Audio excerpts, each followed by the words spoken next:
সন্ত্রাসবাদীদের এবার উল্টো গুনতে শুরু হয়েছে। সে কাশ্মীর হোক বা পাক অধিকৃত কাশ্মীর হোক না কেন, কোনো সন্ত্রাসী আর রেহাই পাবে না, কেউ আর বাঁচবে না। তাই তো জৈশে মোহাম্মদ সন্ত্রাসবাদী আব্দুল আজিজ যে দুদিন আগেও পাকিস্তানে বসে গজবা-ই হিন্দের হুমকি দিয়েছিল, আর সে এখন নরকে। देता है मौलाना मसूद अली साहब का नाम लेके तू रोता रहेगा इंशाअल्लाह और जिहाद मुस्कुराता रहेगा इंशाअल्लाह।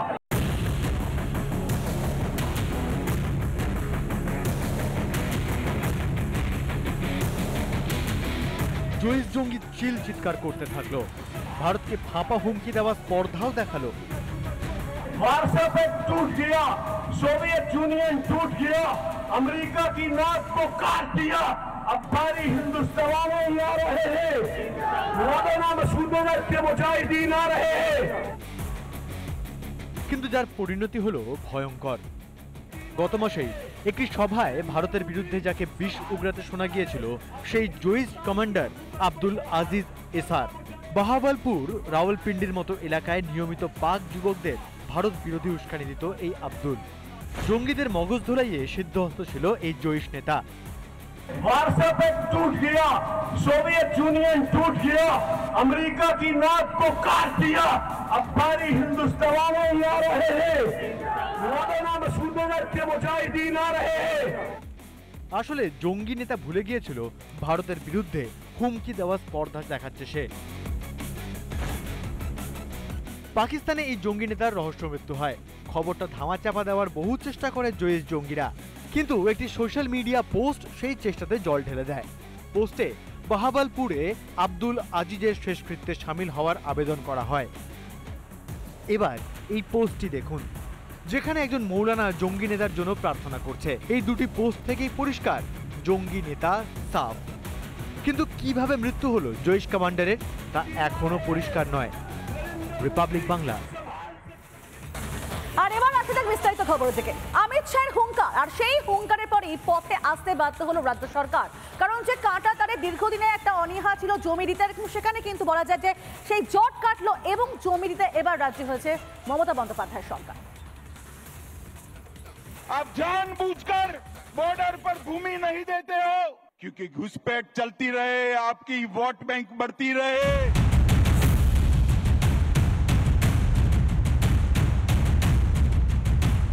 অবৈধ বাংলাদেশি অনুপ্রবেশকারীদের ভিড় জমছে বাংলায়। আমাদের পেটের ভাত থেকে রুটি রুজি সবেতেই ভাগ বসাচ্ছে এই অনুপ্রবেশকারীরা। কিন্তু এত কিছুর পরও সীমান্ত এলাকায় কাঁটাতারের জন্য জমি দিতে প্রবল আপত্তি রাজ্যের। অবশেষে হুঁশ ফিরল রাজ্যের। সীমান্ত সুরক্ষা জোরদার করতে রবিবার রাজ্য প্রশাসনের শীর্ষ কর্তাদের সঙ্গে বৈঠক করেন কেন্দ্রীয় স্বরাষ্ট্র সচিব গোবিন্দ মোহন।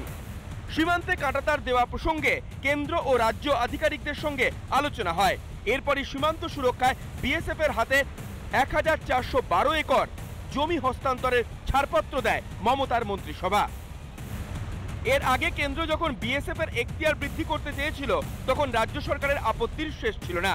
এমনকি বিধানসভায় বিএসএফ এর এখতিয়ার বৃদ্ধির বিরোধিতায় প্রস্তাবও পাশ করিয়ে নেয় রাজ্য সরকার। খেলার নাম বাবাজি, জমি যদি আগে দেওয়া হতো তাহলে নিশ্চিতভাবে দেশের এবং রাজ্যের অভ্যন্তরীণ নিরাপত্তার ক্ষেত্রে সেটা সহায়ক। মুখ্যমন্ত্রী অমিত শাহজি আর মোদিজিকে প্রচন্ড ভয় পান। এতদিন ধরে কানে কিলিয়ে কিলিয়ে আমরা বলেছি জমি দিন, প্রায় 400 কিলোমিটার ফেন্সিং হয়নি, খালি পড়ে রয়েছে। তো অমিত শাহজির ভয়ে যে উনি জমিটা কিছুটা দিতে শুরু করেছেন। সীমান্তে বিএসএফ চৌকি হলে বন্ধ হবে পাচার, বন্ধ হবে অনুপ্রবেশ। কিন্তু এক্ষেত্রে রাজ্য সরকারের সদিচ্ছা নিয়ে প্রশ্ন তুলেছেন স্থানীয়রা।